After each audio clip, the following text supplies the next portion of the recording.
All right, let's release your TFL. Okay, so first to find your TFL, you're going to get down on one knee. On the side of the knee that you're on, your TFL is going to run right along where your pocket is. So at the top of your hip, and it's going to run probably about this far down, and it's probably about this wide.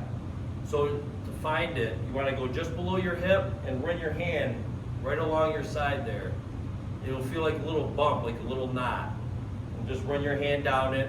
Once you find it, you're going to take a lacrosse ball, a baseball, a softball, something hard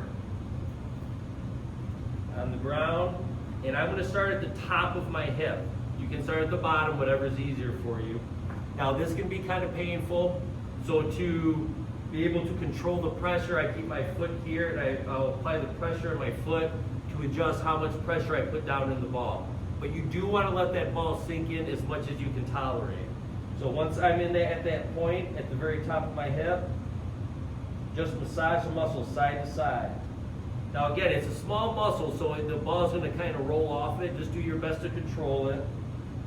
Keep the ball on the muscle as much as you can.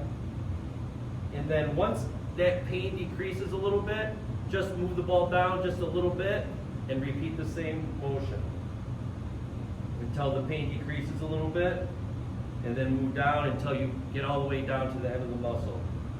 So this can take anywhere from 1 to 5 minutes, depending on how much time you want to spend on it. Most of you could probably use every bit of the 5 minutes, including myself. So directly after releasing it, we're going to go right into a stretch. If you're doing both sides, you're going to do your left side release and then the stretch and then move on to the right. So now to stretch it, I'm going to get down on that same knee. You're going to take your opposite foot, put it in front of the knee. This is going to throw you off balance a little bit. That's why I like to have something next to me to hold on to. First, you want to shift your hip forward, get a little bit of hip extension. So before you go to that process, right now I'm just on one knee. I'm going to draw my belly button in. I'm going to squeeze my left butt muscle real tight and just pivot this knee forward without bringing my torso with me. Torso stays here. Throw my hips forward. Now I feel a light stretch in the front of my hip. Once you feel that light stretch, you're going to gently push your hip towards the box. And right now I'm feeling that stretch right there. Hold that stretch for anywhere from like 10 to 20 seconds. When you ease off, you're going to come just enough to feel that stretch go away and then go right back into it, trying to increase it just a little bit.